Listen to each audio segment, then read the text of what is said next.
My fiancé texted, "Don't wait up. Networking might run late." I replied, "So will my patience." Then I checked the event. Guests tagged a rooftop, not a panel. I didn't argue. I adjusted trajectory. Rings return faster than trust. Mine did that night. Brooke and I had 5.5 years of shared groceries, split utilities, and 2 mismatched mugs that somehow both said hers. We were engaged for a year and 3 months. The kind of timer that hums under everything. Vendors, deposits, a dress waiting at her sister's. We ran separate careers. She managed events at a co-working space near Rhino. I'm a 33-year-old electrician with a fluke multimeter that lives in my backpack and a calendar that fills in blocks of service calls. We kept our money mostly separate, but our lives braided tight enough that I knew where the scuffs on her suitcase came from. The constant landmine, hissing under the floorboards, was her father, a pastor in a Denver suburb with a voice meant for holding court and a handshake like a sermon. He had a favorite phrase for me: "The man sets the spiritual thermostat." I wasn't a churchgoer. Worse, we shared a lease before marriage. He smiled from pulpits and sent me book links about headship. I let the links go to archive. I also erased the first red flag. She denied anything with Colt, her coworker with a lifted Tacoma and a permanent lanyard sunburn. But I'd seen the flirty messages when her watch pinged while she showered. "You make meetings go faster," he typed. "You make Thursday go away," she'd replied. When I brought it up, she didn't apologize. She made it a mirror. "You're jealous and controlling." I told myself forgiveness is a project you do in daylight with tools laid out. I put the phone down and went to fix a breaker panel on Blake Street. Then came the jokes. At a friend's birthday at Tap and Handle, Brooke raised a glass. To my fiancé, too dependable. Even Wi-Fi drops sometimes. Everyone laughed. I laughed too, mouth doing what a mouth is told. Later, her maid of honor squeezed my shoulder and said, "She's just high energy." I ordered water and did the math on our venue deposit. The bartender's rag squeaked like a rebuke. By Thursday morning, my patience had a timer on it. At 7:42 a.m., she texted, "Going to a networking seminar. Don't wait up, might run late." I replied, "Then so will my patience."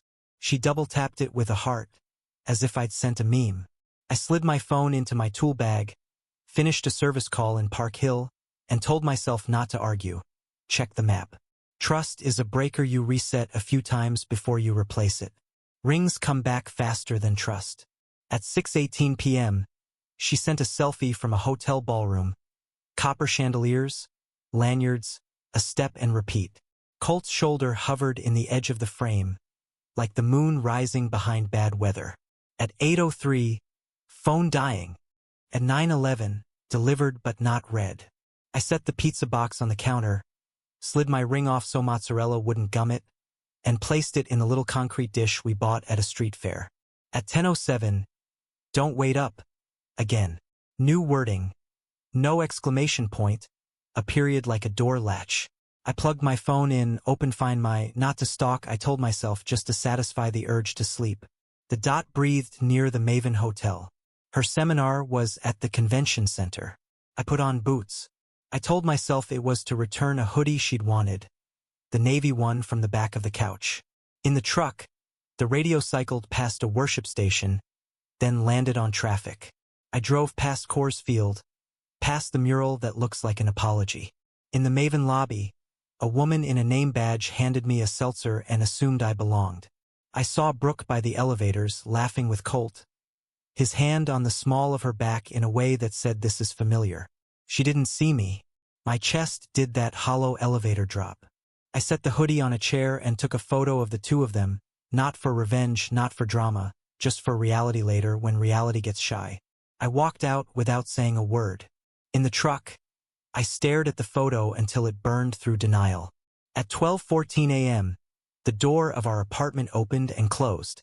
She slept on the edge of the bed, careful not to touch me. The ring dish held only mine. In the morning, she brewed coffee and said nothing. I set my mug down and said, "We need to talk."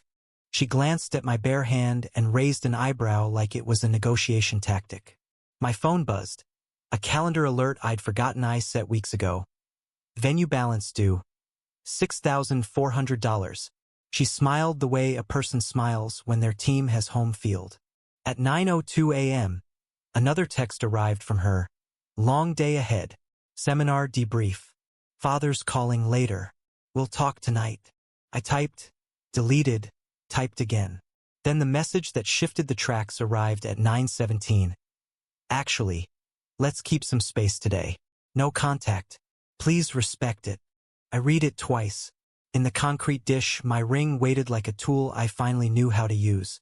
I answered, understood. Then I reached for the kind of switch you only flip once. I don't argue with vibes. I verify. At 9:28 a.m., I called Ashley, who books half the hotel ballrooms in Denver. Women's seminar tonight? She snorted. Not unless they're hiding it under a quinceañera. I checked Google, Eventbrite, the convention center calendar, nothing. Then I opened our old safety share on my phone, a relic from her late-night Uber days. The dot pulsed at the Juniper Rooftop, 3 blocks from the supposed seminar. Saturday, I told Brooke I was just getting air. She nodded without looking up, scrolling a group chat where her maid of honor posted bridesmaid robe ideas. I parked 2 streets over from the Juniper and walked past the loading dock. Bart, a bartender I wired a basement studio for last winter, flicked his cigarette and grinned. You here for the event? What event? Speed dating from mile-high mixers. Whole rooftops booked. Wristbands and numbers. You can hear the icebreaker questions from the valet line. I swallowed the first sound that tried to leave my throat. Ha! I said, like he'd told me rain was due. I bought a coffee and sat across the street, pretending I was waiting on a friend.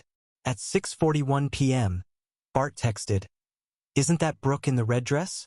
She's making the rounds. Photo attached. Red dress, hair swept to one side. That clutch I bought her for a fundraiser. No seminar lanyard. No ring. I didn't cry. I went cold, like a breaker that finally stops trying to reset. I didn't storm the door or announce anything. I started collecting. Screenshots from the Juniper's tagged stories. A boomerang of numbered tables.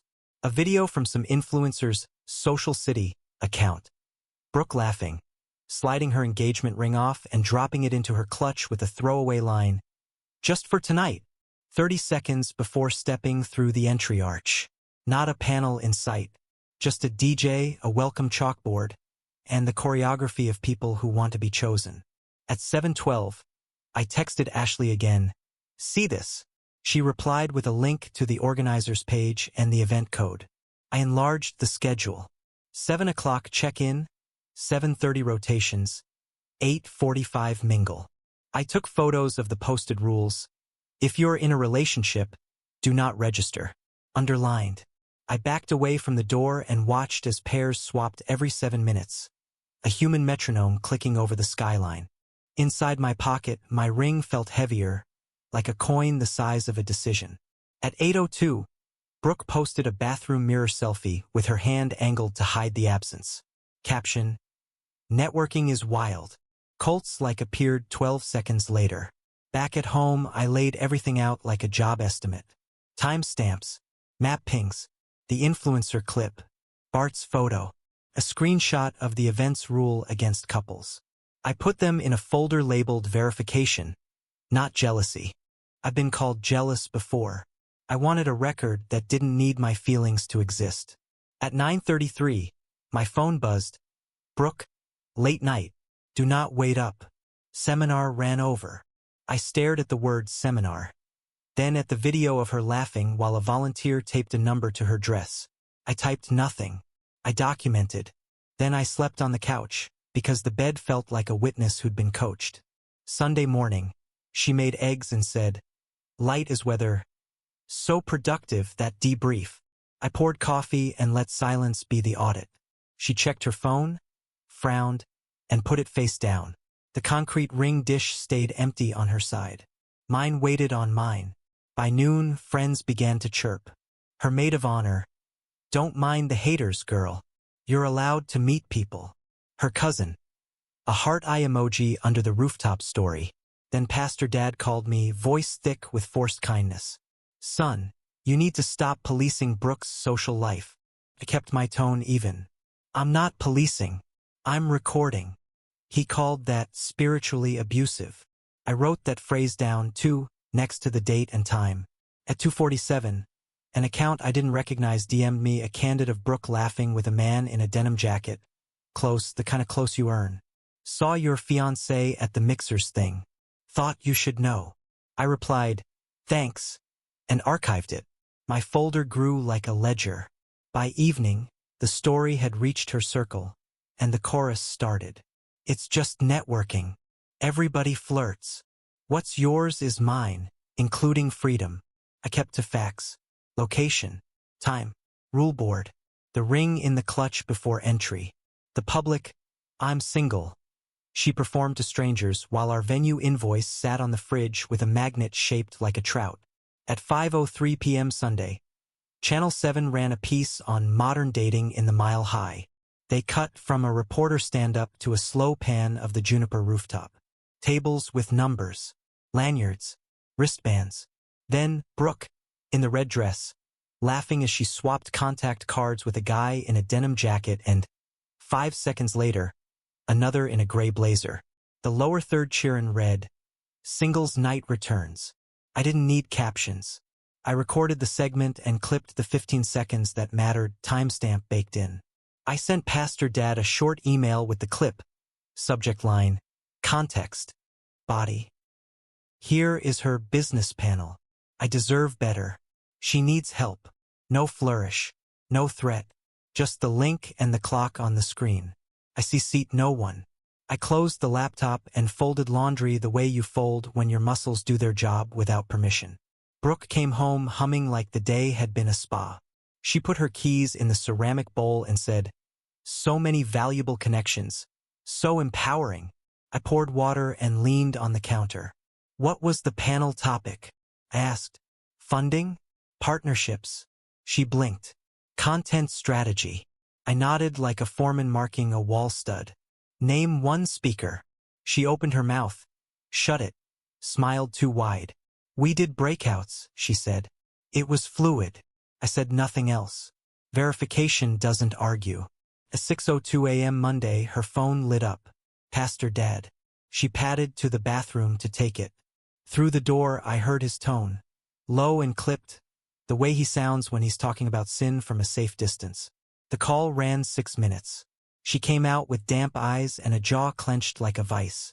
You had no right to involve my father, she hissed. I kept my voice even. You had no right to lie.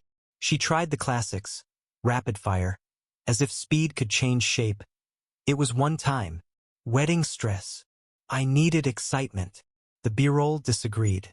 The cheerin' disagreed. The ring in her clutch disagreed harder. I want you out by Friday, I said. The condo was in my name before we met. Deed recorded 2019. I'll have a mover ready for the big items. You handle clothes and personal. I'll inventory anything disputed. She stared at me like I'd spoken a foreign language. You can't just kick me out. I pulled the file from the desk. Deed, mortgage, homeowner's policy, all with my name. You're not on the title or the note. You moved in 2021. You've paid utilities and groceries. That's a contribution, not ownership. I didn't raise my voice. I changed my boundaries. She pivoted to pity. So you're throwing away 5 years over a TV edit? I opened the folder I'd started, verification, not jealousy, and slid out the screenshots. Event rules, her bathroom selfie with the concealed hand, Bart's photo, the influencer clip, the newscast, the map pings. She flipped through like the pages might soften if she turned them slower. This is obsessive, she said. This is documentation, I replied. You asked for space. I complied. At 9:14, her group chat lit up. He's controlling, one friend typed. Another, financially abusive if he locks you out. I answered that one in real life. I didn't lock her out. I changed nothing yet. I texted her a written plan. 1. She has until Friday 6 p.m. to move essentials. 2. Saturday morning, a locksmith would rekey per my insurance requirement. 3. Any shared purchases under $500, she can take with proof of purchase. 4. I'd Zelle her half of the remaining venue deposit within 24 hours. I included the condo address, unit number, and a bullet for the storage cage inventory. It read like a work order because that's how I stay human. At lunch, Pastor Dad called again. "Son," he said, syrup turned to tar. "Marriage is forgiveness. We aren't married," I said. "And forgiveness isn't amnesia." He pivoted to scripture light and then to money. "You know, what's hers is yours. Not in Colorado property records," I said, and thanked him for the call. I documented that, too. Date, duration, summary. I'm not a lawyer. I am a man who keeps receipts. By afternoon, the chorus swelled. Her maid of honor texted a manifesto about everybody auditions different lives before vows. I responded with one line, "The venue wants $6,400 this week." Silence back. My phone buzzed from an unknown number, Mile High Mixers. A woman named Kara apologized for any inadvertent distress and offered to remove Brooke from footage. I thanked her and asked for a copy of the registration terms. 2 minutes later, PDF arrived. Clause 4. Participants represent they are single and available. Underlined by the universe. At 5:20 p.m., I started boxing her closet. I labeled each bin with painter's tape and a Sharpie. Winter, coats, shoes, heels, misc, makeup. I placed the red dress on a hanger and wrapped it in a garment bag. I'm not petty. I'm precise. I set aside the clutch with the ring dish and the charger she always forgets. I set my ring back in its concrete cradle. Her side stayed empty, like a verdict written in negative space. She paced, furious, then quiet, then furious again, asking what people would think. I thought about drywall and studs and how a wall is strongest when it stops pretending to be a window. I didn't scream. I didn't plead. I told her the elevator booking was for Friday at 5, and the loading zone would be held from 5:15 to 5:45.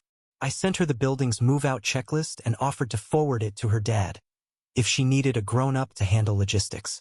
She threw me a look meant to wound. Paper doesn't bleed. Boundaries don't either. By Tuesday, the spin machine fired up.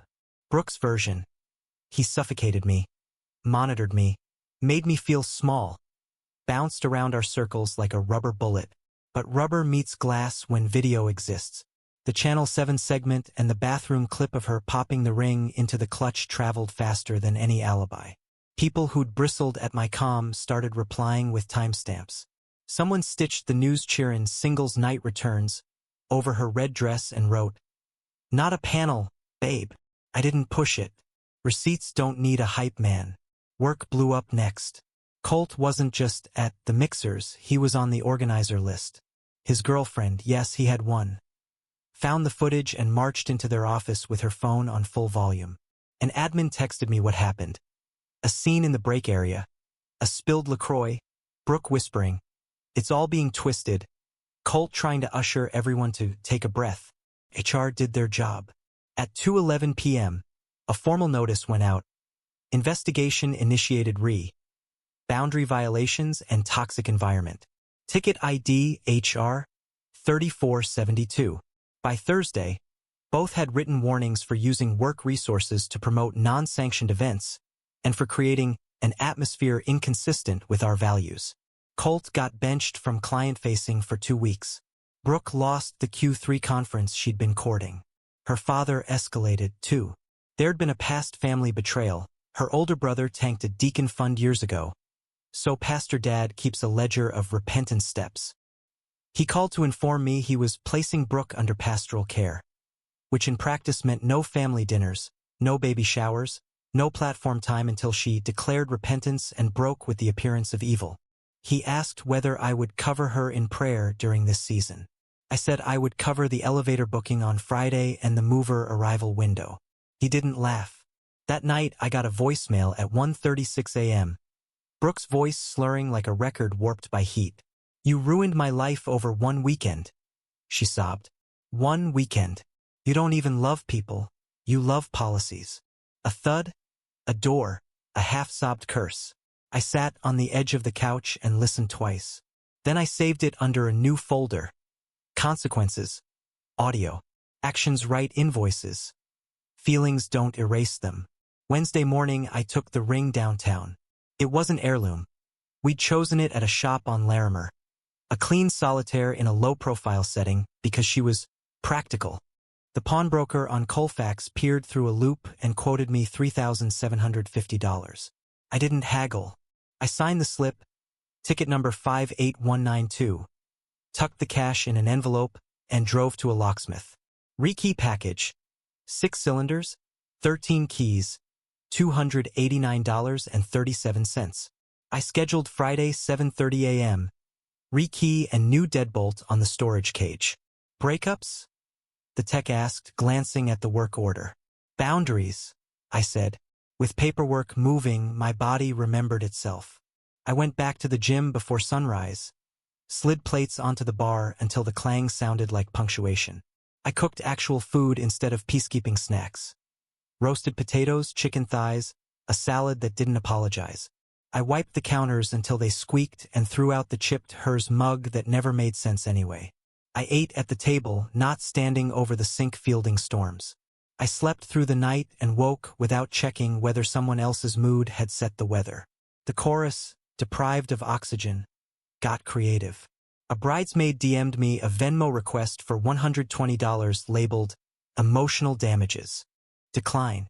Her cousin posted a story about men weaponizing paperwork over a photo of a latte. Fine, paperwork is safer than weaponizing people. Mile High Mixer's organizer, Kara, emailed again. They'd removed Brooke from their promo reel and flagged her account for misrepresentation. She offered 2 free passes to a different event. If you ever feel like getting back out there. I wrote noted and archived it. Colt tried a pity reach. Bro, can we talk? She's spiraling. This is bigger than you think. I replied, we'll keep it lawyers, only if it goes legal. Otherwise, no. He sent 3 dots that never became words. Later, a mutual coworker told me Colt's girlfriend moved out the same day, left a neat stack of folded shirts and a post-it that read, be single like you practice. I didn't cheer. I fixed a flickering light over my sink. Brooke posted a black screen story, taking time to heal from abuse. The next slide was a be-real at a bar with 2 of the Mixers guys. Comments went sideways. Her father's congregation, some of them anyway, don't mind gossip until it's their kid on the cheerin'. My phone stayed flat on the counter, face down, like a boundary doing push-ups. Friday arrived. I took half a day, set the elevator pads at 4:45, and taped the move-out checklist to the door. The locksmith arrived at 7:29 a.m., rang once, and went to work. Click, turn, test, repeat. At 5:12 p.m., the movers rolled a dolly into the hallway. I opened the door and stepped back. Brooke came with 2 friends and a face I didn't recognize. This is humiliating, she said, gesturing at the labeled bins. Humiliation is a feeling, I said. Consequences are a schedule. I signed the elevator log at 5:46. The door slid shut on the last box at 5:58. The silence that followed wasn't empty. It was mine. 2 months slid by like receipts through a scanner. The dust settled, then rearranged itself in other people's living rooms. Word through friends. Brooke packed 2 suitcases, sold the red dress on Marketplace, and moved to Phoenix to live with a yoga friend who needed a roommate who gets healing. She wiped her socials except for a pinned quote about transcending narratives. I let her transcend without me. Her younger sister DM'd me from a burner. She says you controlled her, made her feel unsafe. I typed slowly, attached the Channel 7 clip, the bathroom video where she slipped the ring into her clutch, and a PDF of the Mixer's rule board with participants represent they are single and available highlighted. Use what helps, delete what harms, I wrote. A week later, the family had a blow-up at Sunday lunch. Pastor Dad invoked church discipline. The mother asked if I'd hacked the news, and the sister read dates and times off her phone like a court clerk. By Tuesday, Brooke had agreed to therapy so she could own her choices without collapsing into shame. That phrasing came from the sister. I recognized the cadence of someone who wants the house to stop burning. Meanwhile, I sold my old place. Listed at $489,000, under contract in 4 days, closed at $501,500. After a bidding hiccup, I let the realtor narrate while I made tacos. I rolled the equity into a smaller condo closer to downtown, walkable, 1-bedroom, concrete countertops that aren't trying to be anything else. HOA $326 a month, secured garage, a balcony that looks over a street where block parties materialize from folding tables and extension cords. I know how to handle extension cords. I changed my routines the way you change a panel, cut the power, map the circuits, bring them back on one by one. Morning lifts at a gym that smells like chalk and focus. Sunday farmers market tomatoes that taste like a verdict. I stopped editing myself down to fit inside someone else's day. It's wild how much of yourself you misplace while putting out other people's fires. You forget you had hands before you grabbed the extinguisher. That's where I met Claire. We both lingered at a booth selling cast iron pans, comparing seasoning like people compare travel stories. Simple, direct, no performance. A teacher, 7th grade math, who keeps a tiny ruled notebook of wins. Miguel factored without prompting. Arya asked for help. We got coffee. I told her everything on day 1. The folder, the pawn ticket, the locksmith's invoice, the elevator log that looked like closure wearing a lanyard. She listened without flinching. Then she said, "You didn't expose her." She exposed herself. "You just turned on the light." I felt my shoulders drop the way a breaker clicks back into place. We kept it measured. No rushing, no silence filling. A concert at Levitt Pavilion where we brought our own blankets and our own exits. She met my toolbox before she met my bed. I fixed a sticky window in her apartment.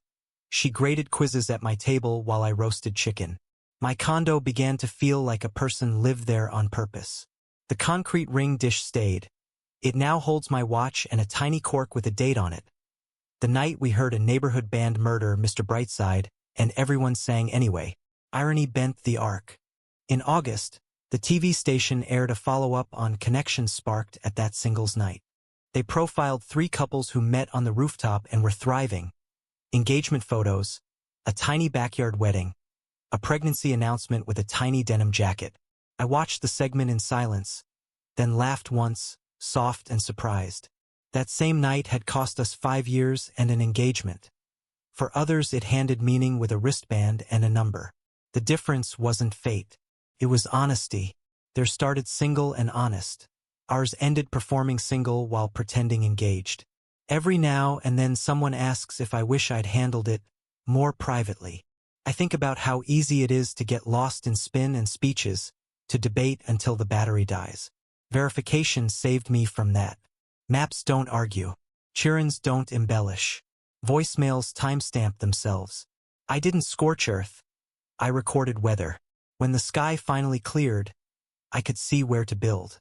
The last message I saved from Brooke was a photo of a desert sunset with the caption, "Becoming." I hope she does. I'm not her border patrol. My life now is smaller and brighter. Fewer rooms, more light. Fewer excuses, more meals eaten sitting down. Fewer "what will people think," more "what does the paper say." Claire asked me once if I regret proposing back then. I said I regret trusting explanation over evidence for as long as I did. Then I cracked pepper over the salad and told her the truth that matters.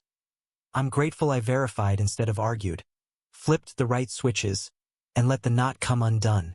A year out, my life feels like a room with windows that actually open. Claire and I live together, 2 toothbrushes in the cup, 2 sets of keys on the hook. We talk about marriage without rushing it, the way you let bread rise because heat too early ruins the loaf. We've met each other's circles. My sister adores her.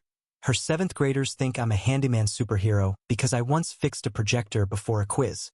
We split groceries, not reality. 3 months ago, I ran into Brooke at an event that was, blessedly, an actual business conference, name badges, panels, contracts. I was wiring a pop-up booth for a startup's demo wall. She approached between sessions, thinner, quieter, hair pulled back like she was trying to get out of her own way. "Do you have a minute?" she asked, eyes steady. I nodded and stepped aside. Her apology arrived in full sentences, not the bargaining chips I'd heard before. No if, no but. I lied. I humiliated you. I weaponized people to avoid consequences, she said. I'm sorry. She handed me an envelope. Inside, a check for half the ring's cost and a note in her round hand. This doesn't fix it, but it's a start. I'm learning to own the pain I caused instead of inventing a reason it was necessary. I didn't need the money. I carried the envelope for 3 days, moved it from jacket to desk to glove box until the edges softened. Then I deposited it, not as victory, but as a receipt that accountability happened. Her father retired this spring. A month before he stepped down, he texted, "Coffee?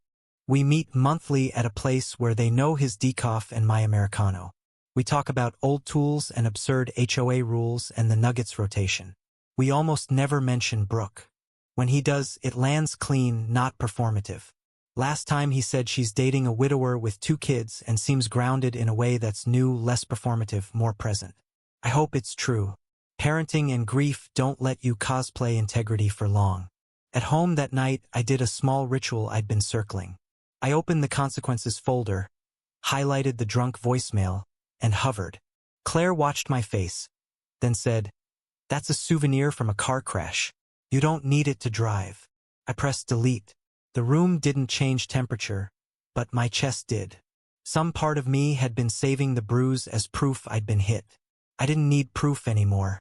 I also did the boring paperwork that signals real endings.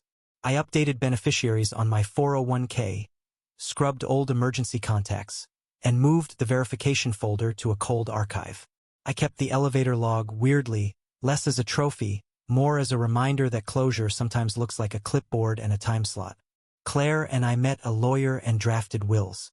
We added a clause we both like, plain language letters to each other stapled to the back, updated every January. "If love needs a flashlight, use one," I wrote this year. "If we ever say no contact in a fight, we mean for an hour, not a lifestyle." People still ask if I regret sending the video to her dad. I turn the question over like a coin and keep coming up with the same face. Came from hurt and justice, not purity. But it stopped the lies before they calcified. It prevented a narrative where I was the jealous jailer and she was networking her way to empowerment. The truth was already public. I sent it to the one person whose approval she'd been renting. If someone needs you to close your eyes to keep loving them, that love is already starving. Sunlight isn't cruelty. It's weather. People still ask if I regret sending the video to her dad. I turn the question over like a coin and keep coming up with the same face. Came from hurt and justice, not purity. But it stopped the lies before they calcified. It prevented a narrative where I was the jealous jailer and she was networking her way to empowerment. The truth was already public. I sent it to the one person whose approval she'd been renting. If someone needs you to close your eyes to keep loving them, that love is already starving. Sunlight isn't cruelty. It's weather. Some nights Claire and I sit on the balcony and name the tiny proofs of peace. Unflustered silence, a meal eaten seated, her hand finding mine without ceremony. We keep a cork jar like a ledger of calm. Date on each cork, a memory scribbled, block party salsa contest. Fuse fixed during thunderstorm, kids math fair, pie charts about pies. We joke about the concrete ring dish, still on the dresser, now holding her hair ties and my spare key. It isn't haunted. It's repurposed. I don't send advice into the world, but if someone like me is reading this, here's what I know. Trust your gut, but verify with paper. Don't argue with smoke. Find the fire code. Write down the dates. Lead with dignity. Choose exits that don't require sirens. When you can, forgive. When you can't, file.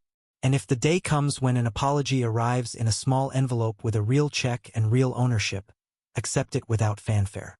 Cash it because accountability counts. Then take a walk with the person who meets you where you live now. Peace is the best end credit. It doesn't trend. It just holds.